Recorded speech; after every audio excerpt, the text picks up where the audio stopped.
Good evening. I'm Beth Hillman, the President and CEO of the 9/11 Memorial and Museum, and it's a great honor to welcome you here tonight. Warm greetings, and I mean warm, to our museum members. Also special greetings to the esteemed members of the Council on Foreign Relations who've joined us. And thank you too to everyone who's tuning in via our live web stream. I want to give a special welcome to two people that the Council on Foreign Relations and the Memorial and Museum share. That's our trustee, Emily Rafferty, and our trustee, Secretary J. Charles Johnson.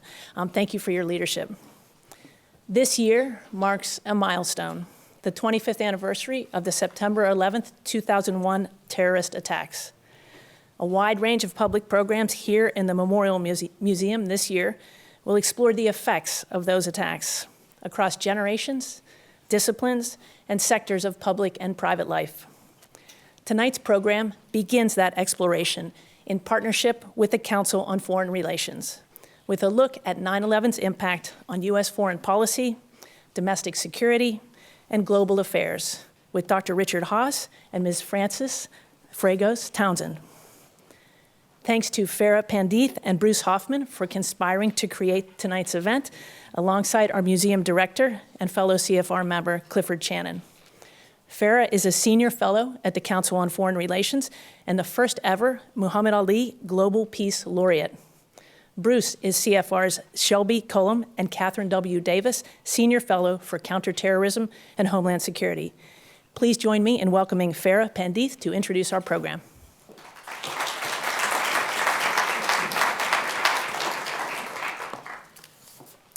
Good evening. It's an exceptional honor to be here at the 9/11 Memorial and Museum.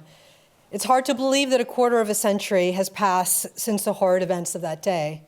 We honor those who lost their lives and are humbled to be in this sacred space together. The Council on Foreign Relations, where I work, together with my colleague Bruce Hoffman, is a place of inquiry and analysis. Bruce and I are focused on terrorism, extremism, and hate, a sobering issue set, especially in the world of 2026. The threat landscape today is far more dangerous than it was on 9/11. And with the rise of ideologies at home and abroad, powered by technology and practiced recruitment, it is vital that we explore the reasons why, the consequences, and the possible solutions. This is why the Council is kicking off a monthly series leading up to the 25th anniversary of the September 11 attacks, beginning with tonight's special conversation. We thank the 9/11 Memorial and Museum for its partnership with the Council and our distinguished panelists for their participation in this evening. I will not share full bios, which are available online, but for the purpose of our conversation this evening, we'll focus on their roles preceding and during the aftermath of the attacks. Richard Haass is President Emeritus of the Council on Foreign Relations after having served as CFR's president for 20 years. Haass previously served in the Department of State under Presidents George W. Bush and Ronald Reagan, at the White House under George H.W. Bush, and at the Pentagon under Jimmy Carter. He was the U.S. envoy to the Cyprus negotiations and the Northern Ireland peace process, and after 9/11 was the U.S. coordinator for the future of Afghanistan. Frances Fragos Townsend served in senior national security roles under President George W. Bush, including Assistant to the President for Homeland Security and Counterterrorism, and as chair of the Homeland Security Council. She also served as Deputy National Security Advisor for Combating Terrorism and spent 13 years as a federal prosecutor at the U.S. Department of Justice under multiple administrations. She is also a board member at the Council on Foreign Relations, the Trilateral Commission, and the International Republican Institute, and is a member of the Aspen Security Group. Our moderator tonight is Clifford Channon. He is the Executive Vice President and Director of the 9/11 Memorial and Museum, with responsibility for the museum's exhibitions, collections, education, and public programs. A native of New York, he joined the original planning team for the museum in 2005. For 10 years, he was Associate Director of Arts and Humanities at the Rockefeller Foundation, where he developed programs on pluralism and development in the Muslim world. Previously, he worked as a journalist and as a spokesman for the mayor of New York. He is a member of the Council on Foreign Relations. Cliff, over to you. Thank you, and good evening.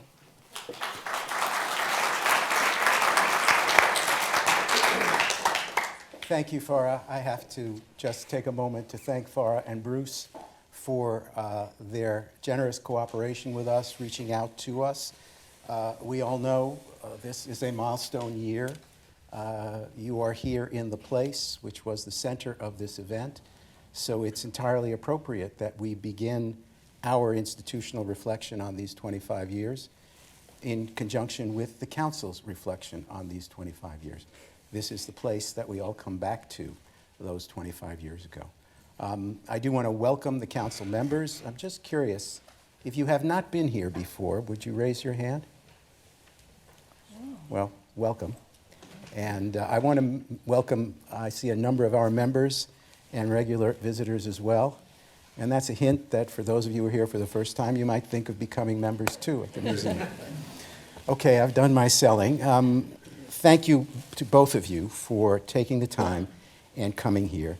I do want to take us back to the day and situate each of you in those moments where you were, where you learned what was going on.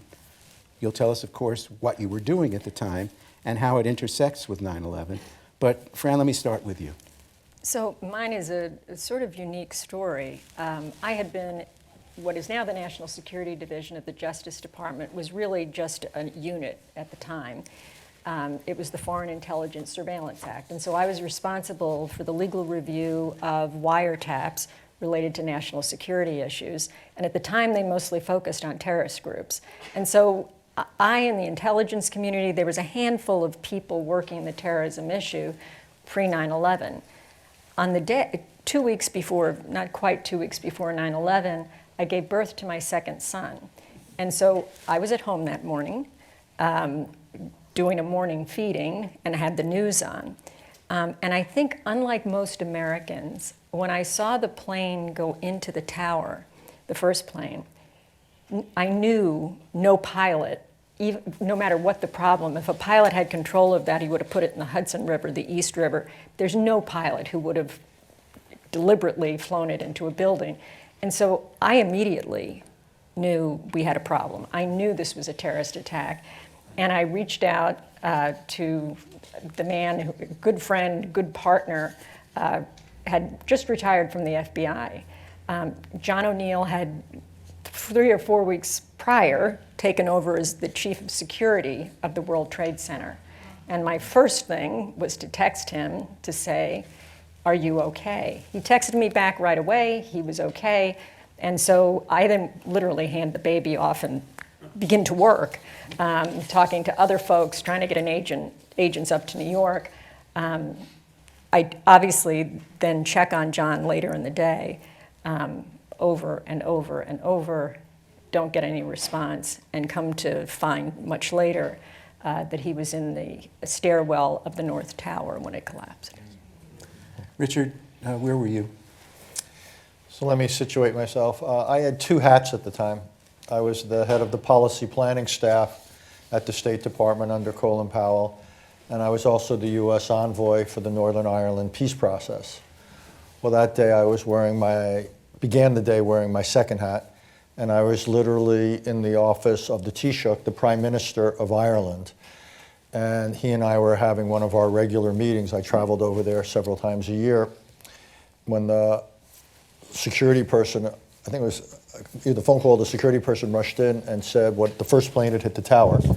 So he and I put on the television, the Prime Minister and I put on the television in his office, and we literally saw the second plane hit the tower. And we just looked at each other stunned. And the topic of our meeting, which was how to promote the Northern Ireland peace process, seemed about as far from priority as you could get. So we talked between us for a few minutes about what it might mean. We went out, we had a large press contingent following him and me, and we did an impromptu press conference. I then called back to Washington to find out if I should go back. And the answer was I couldn't go back because the airspace was closed down. So there I was, and speaking to my staff. And I spoke to Secretary Powell, and he basically said, just stay where you are. I could work out of our embassy, and he said, give me your thoughts. So basically, that day I did two things. One is I traveled, of all places, to Belfast by train. And the irony of it was powerful, because what was Belfast? Belfast was a small city, which in some ways was synonymous with the word terrorism. And I was meeting with the leaders of Northern Ireland that night. This is still, or that afternoon.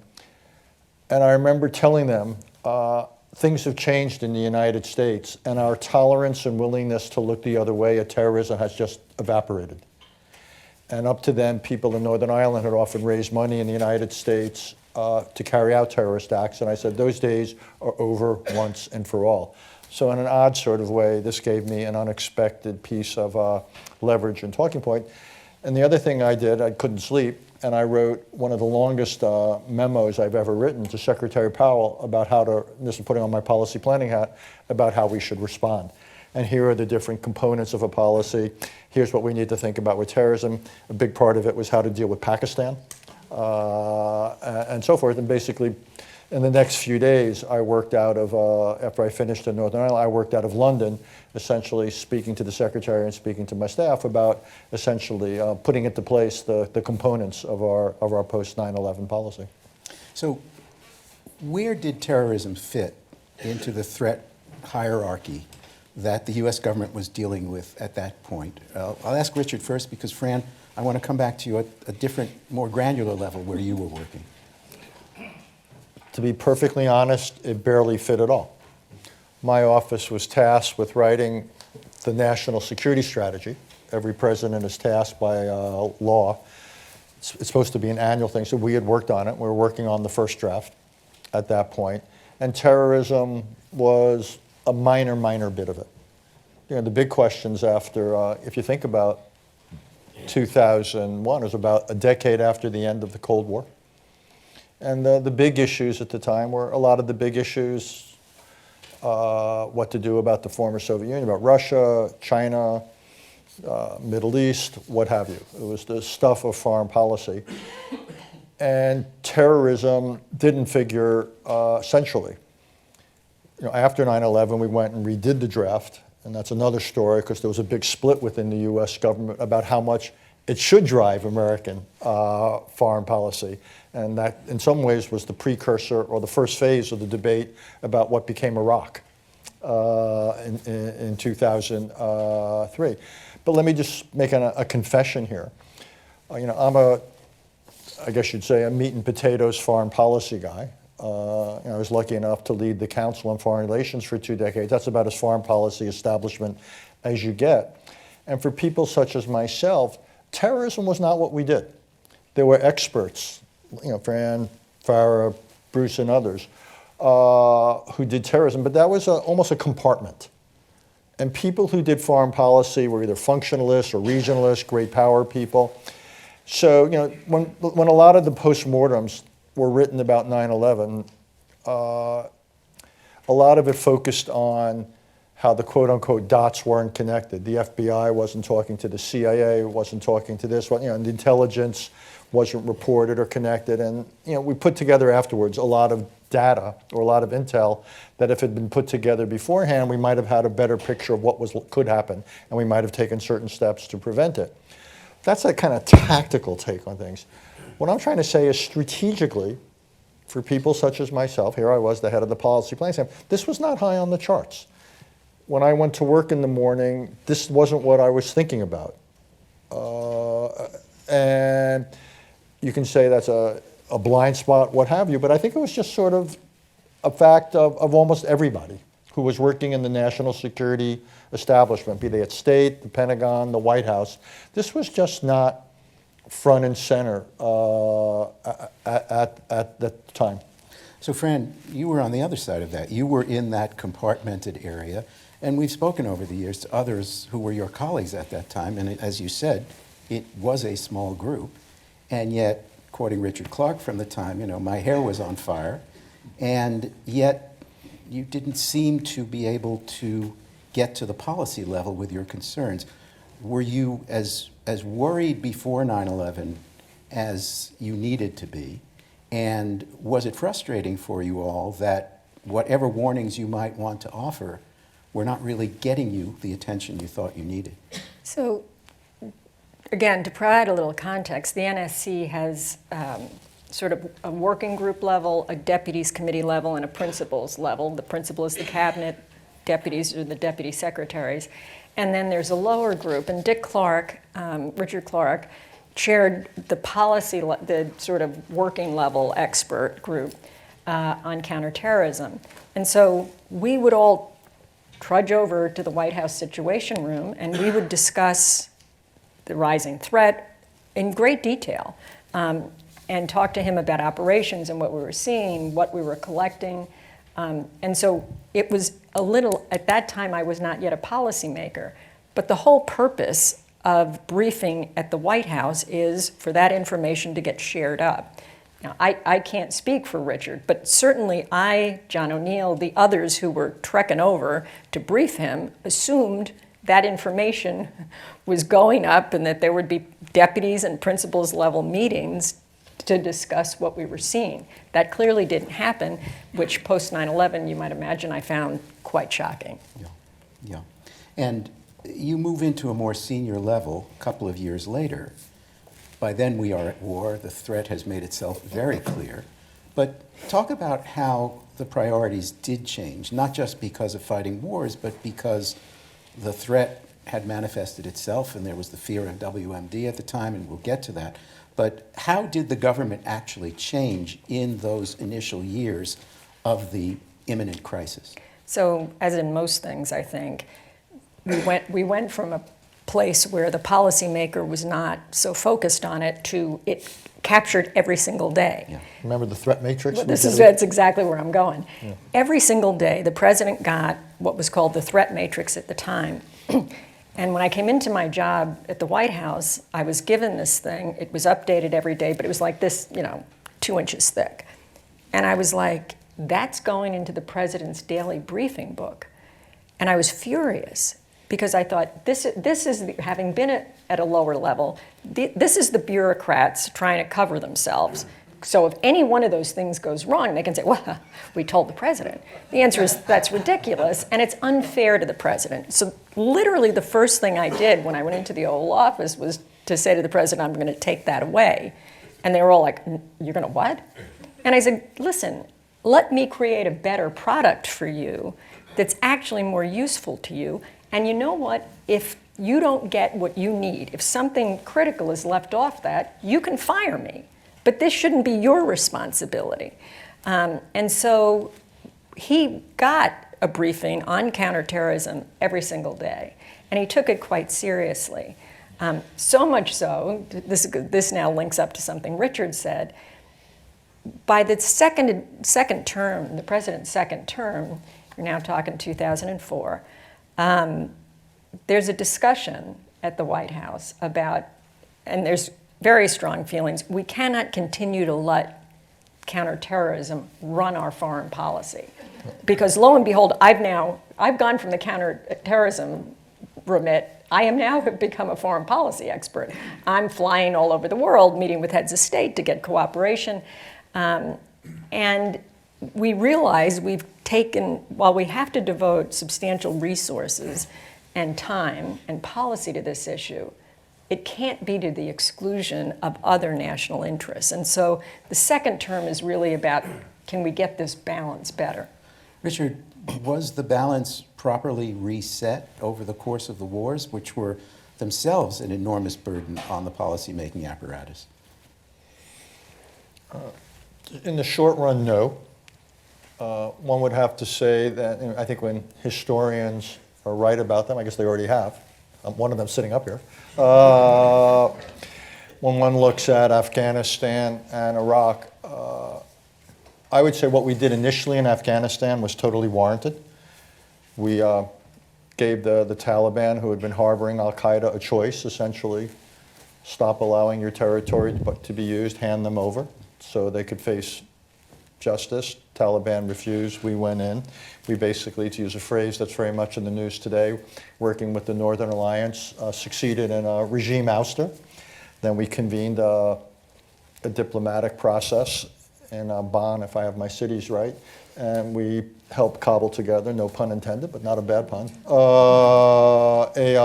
a successor government for Afghanistan. And then I would say, you could argue somewhere along the way, we may have lost our way in terms of what was our definition of success. I think the Iraq lead up, and if you go from 9/11, which was 2001, we went in 18 months later, we were at war in Iraq, if my calendar memory is correct. I would say that was an overreaction. I called it an unwarranted war of choice then. I still see it that way. And I think it was an overreaction to what had happened.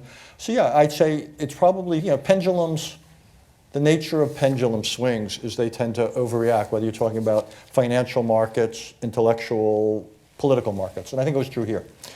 And what Fran and I would probably agree on was a certain underappreciation, if you will, of terrorism pre-9/11, then probably went into something of a distortion, too much of an emphasis, both in the narrow, but also what it meant for other things being pushed away.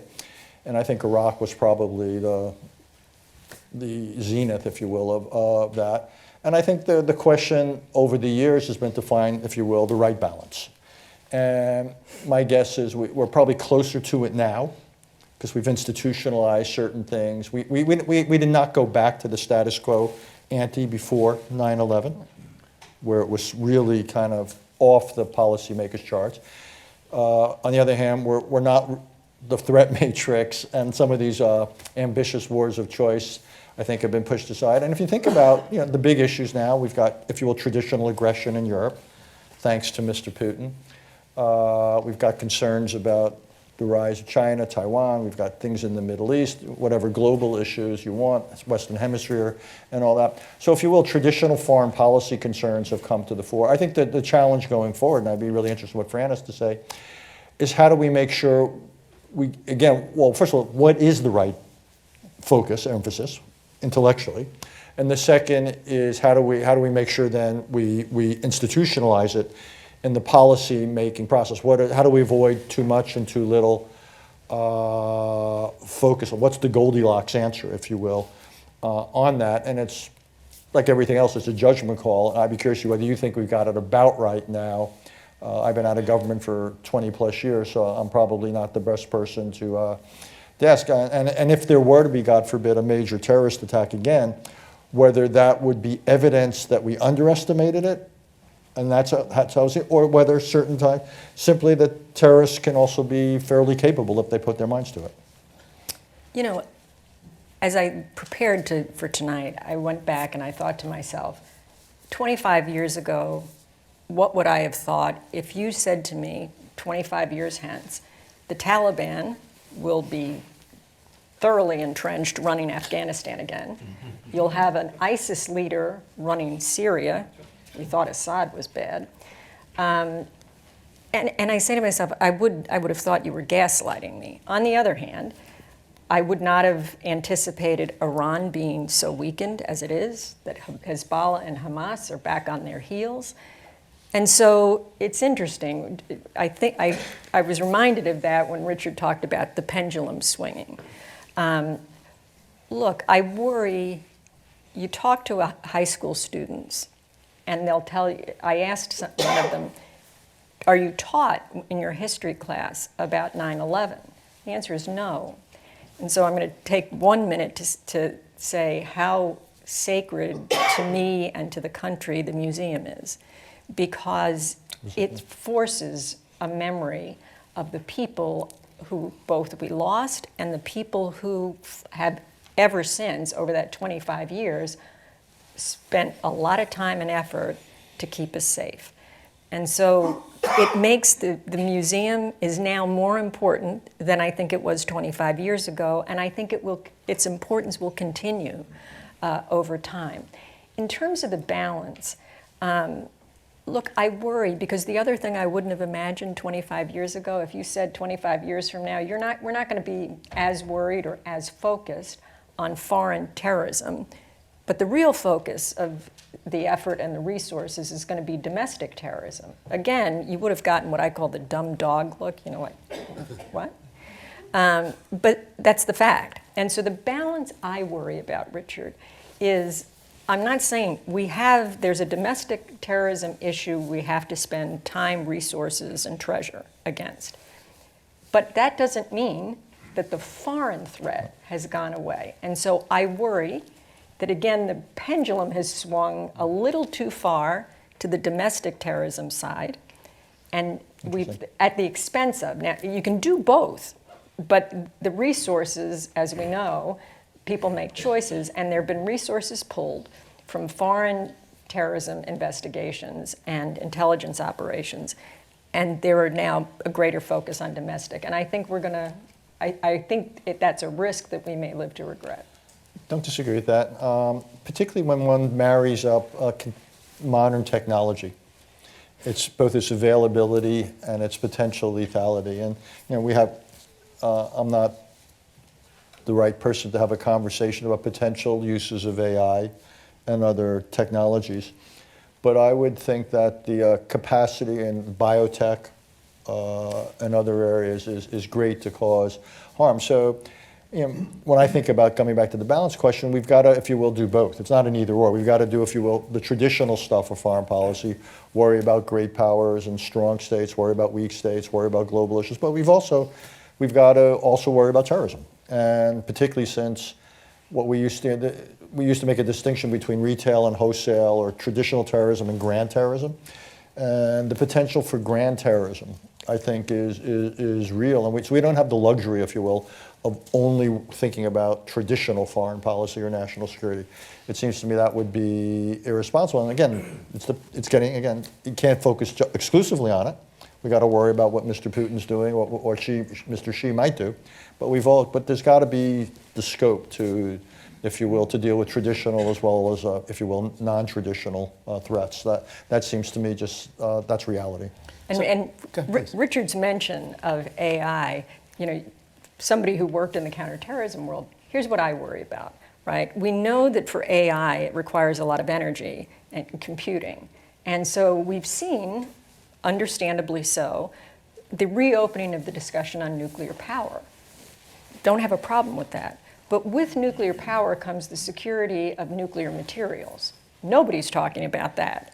And if I always say, if I were a bad guy, that's where I'd be focused, because we're in such a hurry, understandably, to get the energy we need to feed the compute for AI.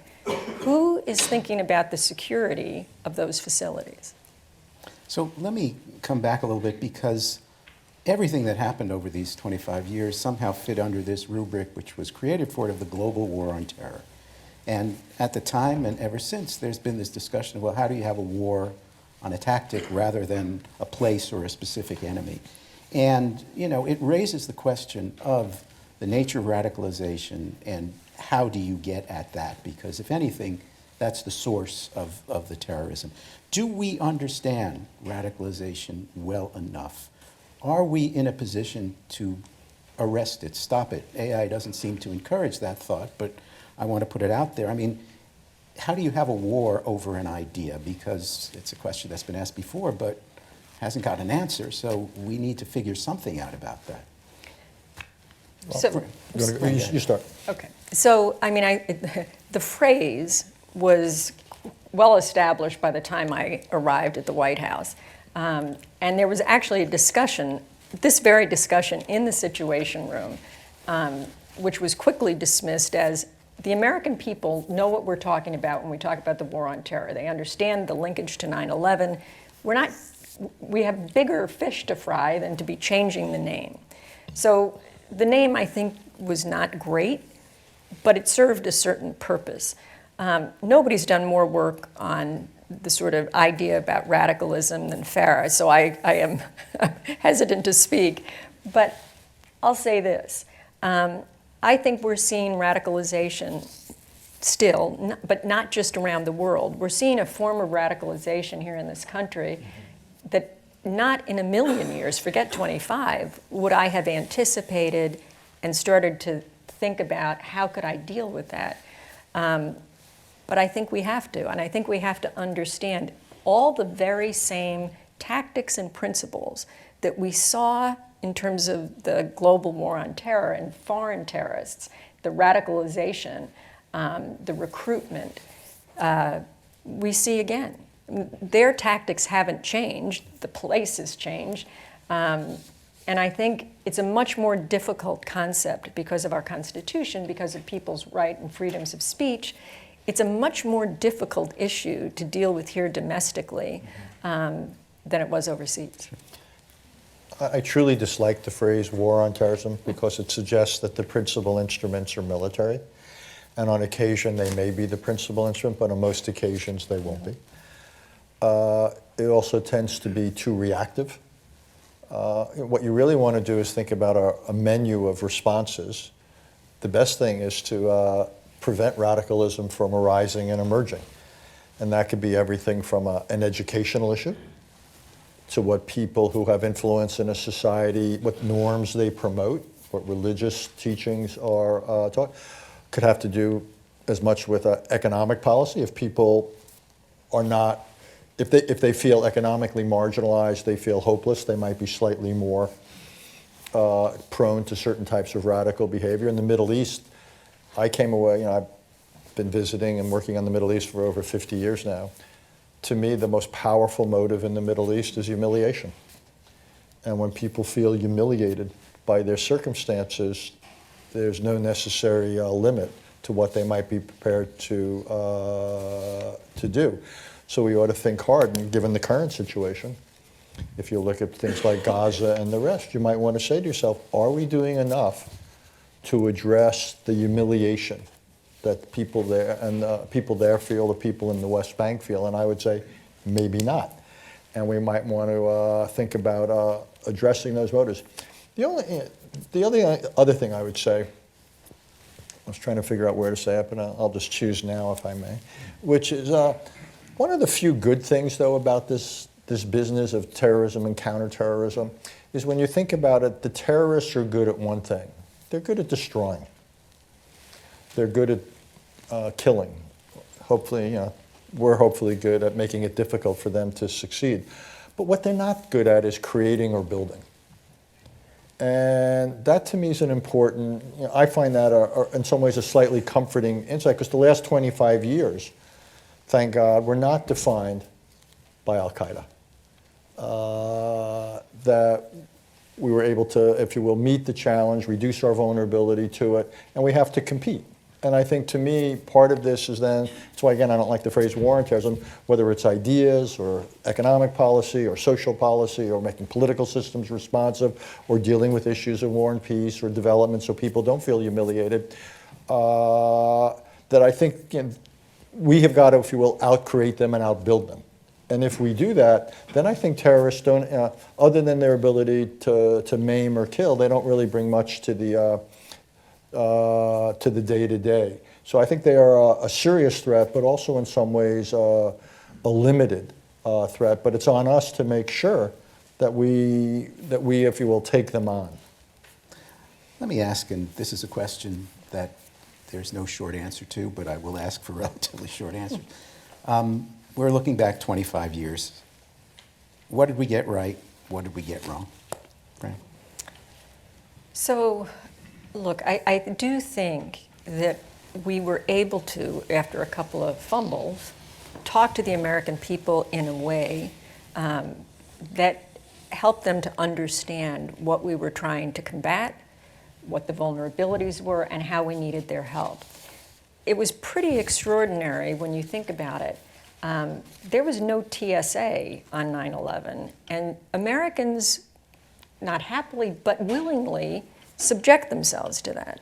Nobody asked them, nobody gave them a choice. If you wanted to get on a plane, this is how you were going to do it. Americans did that. 2007, we had the liquid bomb plots.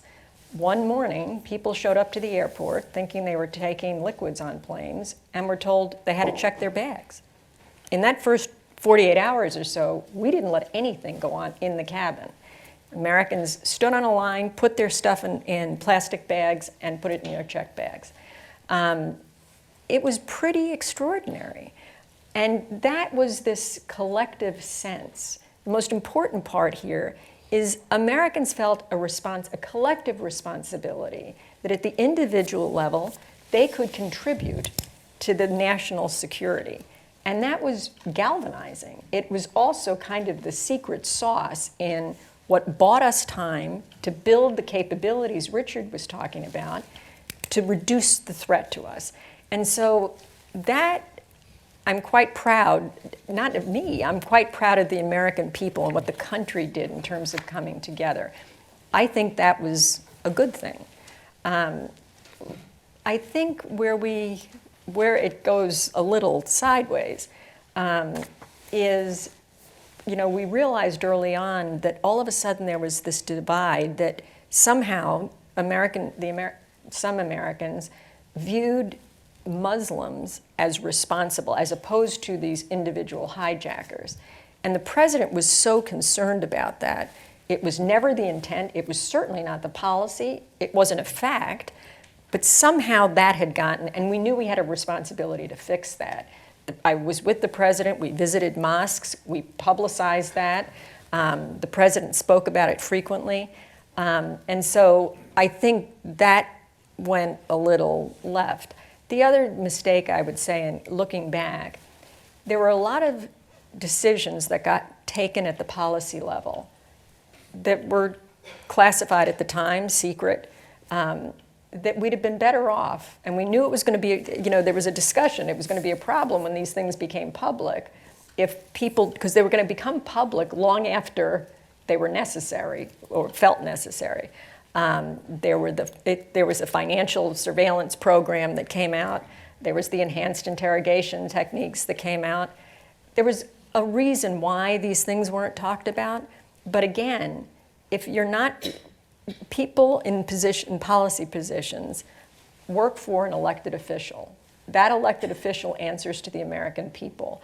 And so if I had one thing I'd go back and try to do differently, would be to find a way to be able to talk, even if it wasn't in specific terms about those programs, about what the needs and requirements were of the US government to be successful against the threat in a more transparent way.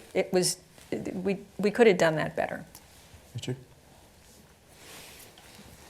Let me just build on what Fran said, 'cause I thought what she said was really insightful. One is, I'm glad that we've gotten through this with our civil liberties more or less intact. That wasn't a given. One could have imagined how we could have overreacted, which we were always on guard against, because we thought, what better way to hand the terrorists a victory than to compromise too many fundamental dimensions of the American way of life. So I think we avoided a kind of hysteria, almost a terrorist version of McCarthyism. And I think that, and I thought when when 43, President Bush, visited the mosque, that was just a wonderful example of how a president could send a powerful message to a society. I thought it was one of his best moments as a president. And I think we also got better at learning some of the mistakes of pre-9/11 and fixing them. The ways in which we learned to get various law enforcement, intelligence, domestic, international focus, basically get them communicating to one another. And we broke down some of the walls. And I thought that was a good step. Again, I think we overreacted in some cases, like Iraq is probably the principal overreaction, and that has had all sorts of unfortunate consequences. I also think recently we're making some mistakes when I see things like abolishing essentially or rolling up AID. I think that's the sort of policy that will have legacy consequences, when I don't think we're doing enough to address certain economic or political grievances, legitimate ones, in certain parts of the world. I already referred to the Middle East. I think that could be potentially short-sighted. I always think about my old friend Bob Gates, colleague. You don't want to overuse the military instrument when it comes to national security. So the question is, are we doing enough with other forms of American influence and power? And I would say maybe not. And I think, therefore, I can imagine sowing certain seeds which could sprout in the form of terrorism with all sorts of consequences. I'll just also mention one other pet peeve of mine, which I understand, but I think we've gone too far. And I am really uncomfortable when I travel around the world and I see what's happened to American embassies.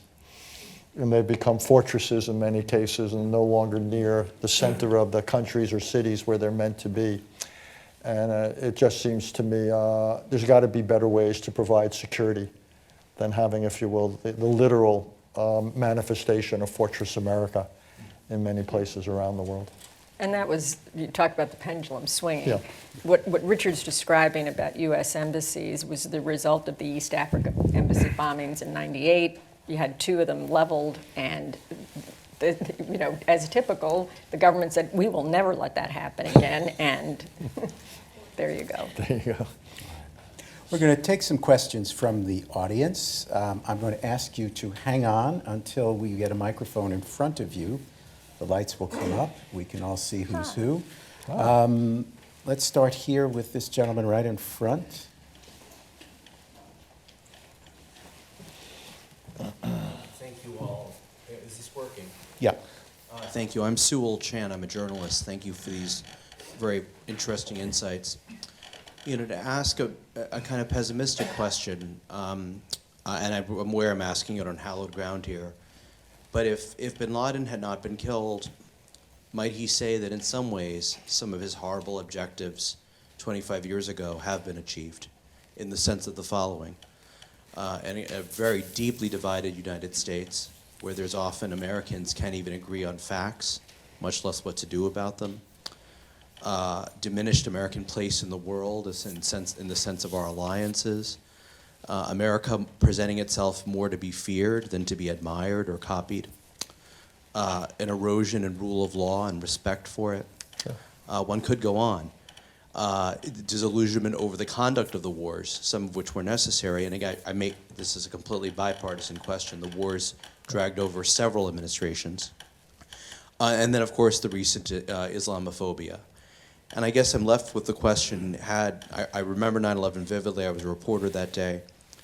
If a tragedy of that consequence were to have happened under the Biden or now Trump administrations, I'm not sure the U.S. could have rallied the sense of purpose that President Bush did experience because of his unifying words, at least in the immediate aftermath of that horrible day. So let me answer it one could go through your list, Sewell, and a longer list, but none of that was a direct or inevitable result of 9/11. All the things you mentioned may, to some extent, be true. None of them can be traced back to 9/11. So yes, if Osama, and to me, by the way, Osama bin Laden's, his end, if you will, was in some way, yes, it was satisfying, it had a degree of closure, but in another way, it was slightly irrelevant. But all the things you mentioned, and again, we can have a big foreign policy conversation about the extent they're true, but let's just posit they are. None of them can be directly linked tonight. And I would say these are things that we own because of what we've done domestically or internationally. And I would think that, at the risk of getting political, there are those who wish this country ill who derive satisfaction from them. And I think one of them sits in the Kremlin, and one of them may sit in Beijing, and one of them may sit in North Korea, and so forth. And that's then a larger conversation about what it is we're doing in the world and how we're doing it. But I don't think one can trace that in any way to terrorism or counterterrorism or 9/11. 1,000%. I agree with Richard completely. And the one thing I would add, when you say that we wouldn't enjoy the same cohesion, here's where I think the difference lies. When it's a foreign enemy, the American people will lock arms and they will unite themselves and put aside political domestic differences. It happened. But if it's an internal debate or an internal division, this is what you're talking about, right? You're not going to have that necessary cohesion if the threat and the thing that caused the harm is domestic. And one other thing, I agree with that. We're a more divided society. I also worry now, possibly because social media is far more pervasive now than it was 25 years ago. I think it's not linked, by the way, to terrorism. I just think it's a little bit harder to organize, build consensus in democratic societies today than it was a quarter of a century ago. The technology's had its effect. We've done some things to ourselves. Trust levels are lower. Conspiracy theories are more rampant. It might just be harder to galvanize a collective social and political response today, which is something that should give us pause. See, gentleman right here in the front. Thanks very much. My name is Chris Isham. I'm with CT Group. I have a question about where we are today in terms of our understanding of exactly what happened on 9/11. Do both of you think that we fully understand what actually happened? And by that I mean, do we know, for example, whether the hijackers actually had any help here? Do we know what the role was of countries like Iran, possibly Saudi Arabia? It seems to me there's still some unanswered questions. And do you think there are unanswered questions? And if so, what are they? Well, one of my first laws of intelligence is you never know what you don't know. So I assume we have imperfect knowledge. I just assume that about this. There were so many players. Certain people are dead. Certain people were spirited away. I just assume some of what we think we know may not be right, and there's probably spaces or areas where we simply have question marks, either because certain people haven't made it available, or certain people have put forward stories that, shall we say, were at variance with the truth. Certain people are dead. So no, my guess is, and I would say that, by the way, that's not unique to this. That's true of history. I don't, if you're looking at other dramatic events in history, I would say you don't have perfect knowledge of those either for the most case. And this one is probably maybe that times something, only because those who were involved have a sense of what the consequences would be if they were found out and held accountable. So my hunch is certain parties may have gone to great lengths to hide, quote unquote, the truth or their involvement. So I having said all that, I can't pinpoint it, and I can't. But my assumption is we have incomplete and imperfect knowledge of what happened. And because you mentioned it, Chris, I'll just say the storyline, the narrative line about Saudi Arabia, that's one I think we have put to rest. People come back to it. People have held on to it. I spent, over the last 25 years, a lot of time in the kingdom. And there were many weaknesses in their system. And we called them out on every one of them. Anti-money laundering, because we cared about money moving. Surveillance, counterterrorism operations, we trained them. We trained their intelligence services. They provided, during the course of my time at the White House, Saudi Arabia provided more counterterrorism leads, intelligence leads, than our partners in the UK, with whom we have the closest intelligence relationship.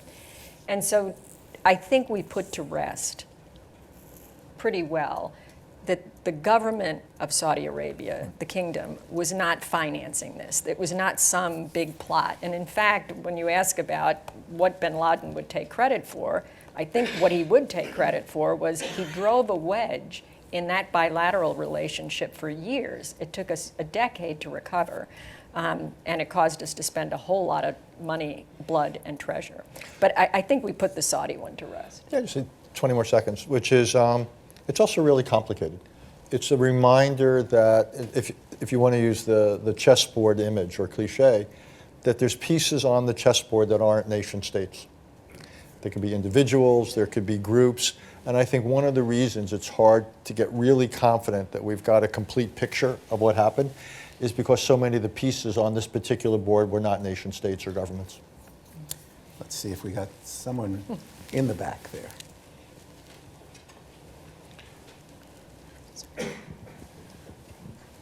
Hi, my name is J.R. Mostelix. I'm a PhD student in international relations. What are you here for instead of finishing your dissertation? Taking a break. Okay. Along those lines, this has been a great retrospective look back From what lessons and key takeaways can we take from the 25 years retrospective, apply it to foreign policy going forward?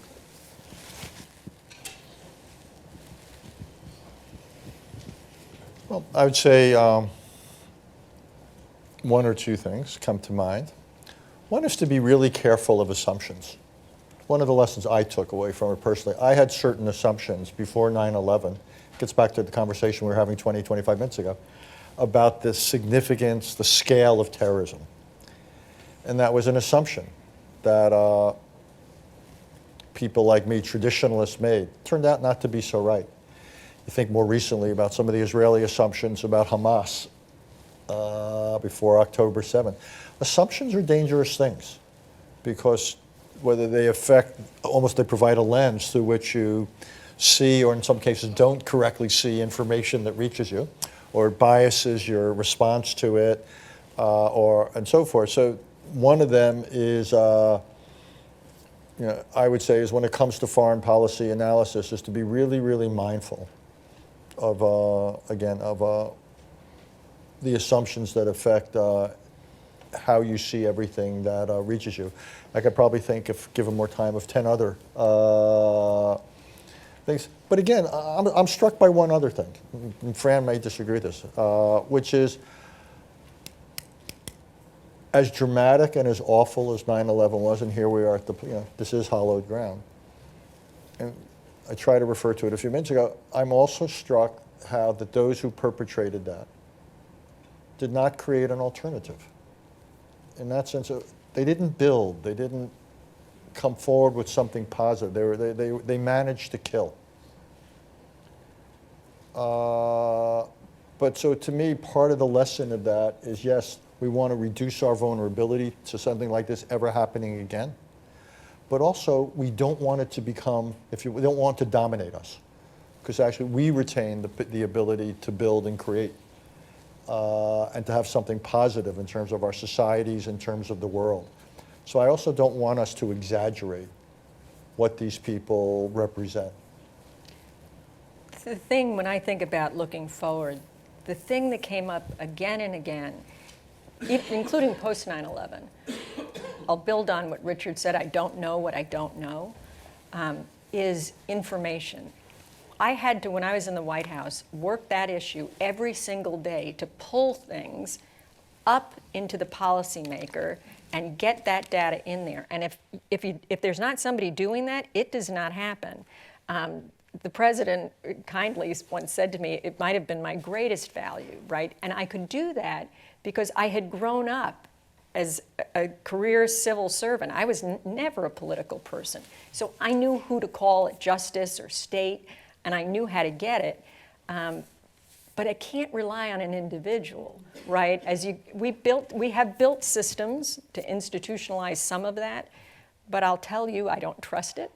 Having seen the horrible consequences of the failure of information to come up, that's got to get worked every single day. And the President of the United States has got to say, this is a priority to his cabinet members, and he will not tolerate the lack of sharing information. And if that's not happening, that information's just not going to move. See another? I see a hand over there. Tom, yeah. I'm curious if you think, hi, my name is Ginger Cutler, I'm a term member at CFR. You've mentioned a bunch of different things like the increasing growth of nuclear energy, as well as a lot of people in the Middle East who feel really humiliated and a lack of efforts to mitigate that, as well as TSA and other measures that have been put in place to prevent terrorism. I'm curious if you think we are now more or less vulnerable to a foreign terrorist attack than we were 25 years ago. I think I would say we identified, there's always this adage, you can't fight the last war. It's just what we do, right? So we learn lessons about where our vulnerabilities are. The first order of business is to close those vulnerabilities. We did that in terms of airplanes. There's things like open transportation systems. Take the New York City subway. you couldn't turn that into a closed system because it would defeat the purpose of it. People would stop using it. It wouldn't be convenient enough. And so we make choices about our security. I think we've done a lot to reduce our vulnerability to the foreign terrorism threat as we understood it coming out of 9/11. The idea must be that you have to continue. It's an iterative process. You're never done. You have to keep looking. You mentioned about some of the measures. I'll tell you, I, for better or worse, was responsible for that 3-ounce rule. And if you... What? I've been looking, You confess to that? I've been looking for someone on that one. But I will tell you, if you asked me then, when we put it in place, I thought that was temporary. I was quite sure the private sector would figure out how we could screen liquids so we could put stuff, my makeup, back in my suitcase. I was wrong. It didn't happen. But we have to iterate, right? We can't just rely on the measures that we put in place to fight the last threat. I would say, in answer to your question, it's both. We're both less vulnerable to certain things that we focused on. You know, again, the airplane thing or something like that. But in some ways, we're more vulnerable to other things because we haven't prepared for them or focused on them. The other is, and this I take from my Northern Ireland experience, but also I remember living in Washington. For those of you who lived in Washington 20-odd years ago, there was this thing where this father and his son were shooting people when they were filling up their cars with gas. And suddenly getting a tank of gas was a dangerous, courageous act. And it, to me, sent a powerful message. And I think it's true that in modern societies, it doesn't take a whole lot to be disruptive. I mean, think about how life would change if IEDs, which were a dime a dozen in Iraq, became commonplace here. I just think we're vulnerable, whether it's domestic terrorism or international terrorism that visits here one way or another. I just think as a modern, relatively open society, we're structurally, inherently, and unavoidably vulnerable. And so, and you can never have point defense everywhere. You can't anticipate every point at which a terrorist might attack. So then you really want to think a lot about intelligence to discover beforehand, resilience, recovery. You really want to think about the entire spectrum. And the measure of success is probably not the ability to anticipate and stop every attack. It's more the ability to recover from it quickly and maintain as much as, functioning as you can and as much openness as you can. And that ought to be the way I would say we think about it. You know who we should ask to answer that? You mentioned, and I know he's here, Secretary Johnson. Jay Johnson, second row there. There you are. You're being called on, Jay. No, We well, got to get you a mic. the Secretary of Homeland Security and just a brilliant public servant. Would you give us your answer to that question about? And about how I got it wrong, Jay. I think you should really focus on that.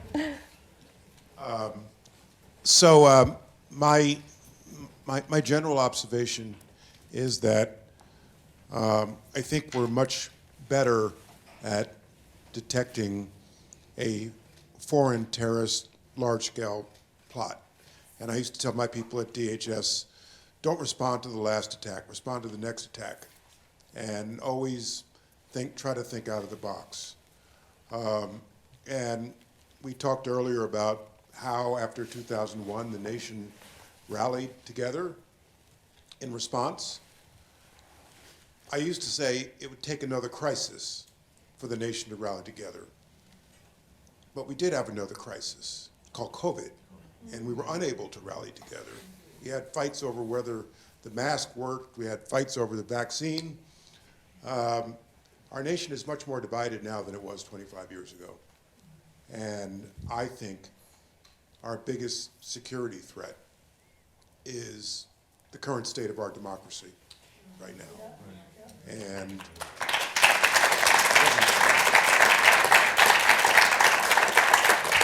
I wasn't intending for that to be an applause line. But a lot's happened in 25 years. Fran and I used to be assistant U.S. attorneys together in Manhattan 35 years ago. Oh, you're giving away my age. You've lost any sympathy by taking responsibility for the 3 ounces. You lost the audience on that. That is all we have time for in terms of the questions. And I do want to, before we turn it over to Bruce Hoffman for some final words, I do want to thank both Fran and Richard for launching the council's program here, for launching our own season of public programs here. We're talking about doing some other things together, so stay tuned. And to close, let me introduce Bruce Hoffman, again, like Farah, a great friend of our museum, who's the Shelby Cullum and Catherine W. Davis Senior Fellow for Counterterrorism and Homeland Security at the Council on Foreign Relations.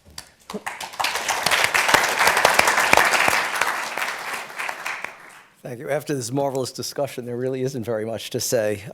But I have to say, from the moment that Farah and I conceived this series of monthly events, both to commemorate and reflect on the consequences and lessons of the 9/11 attacks and the war on terror, we fastened on Fran and Richard as the 2 ideal persons, both to address these subjects and also inaugurate the series. I think you'll all agree with me that Farah and I were precisely right, that assessment, and that they were indeed the 2 best persons. So thank you very much, Fran and Richard.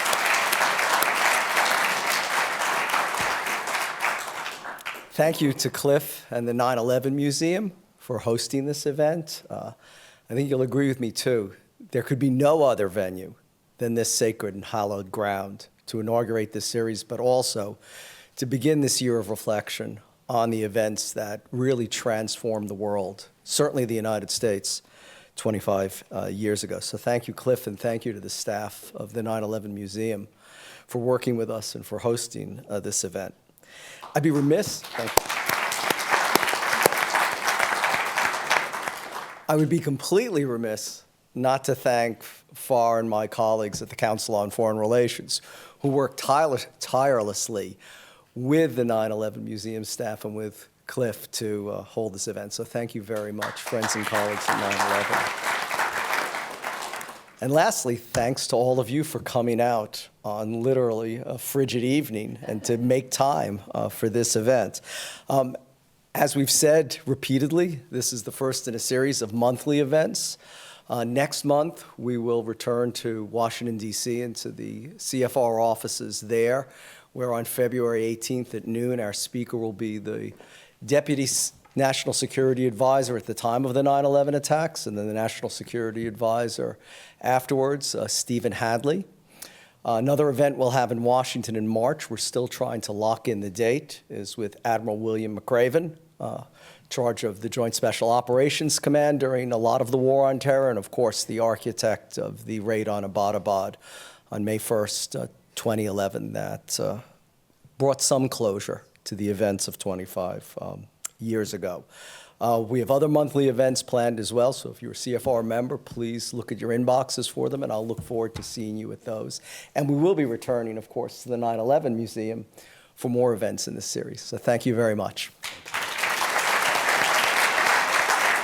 Just to let you know that when you go outside, the council has extended its hospitality to the visitors.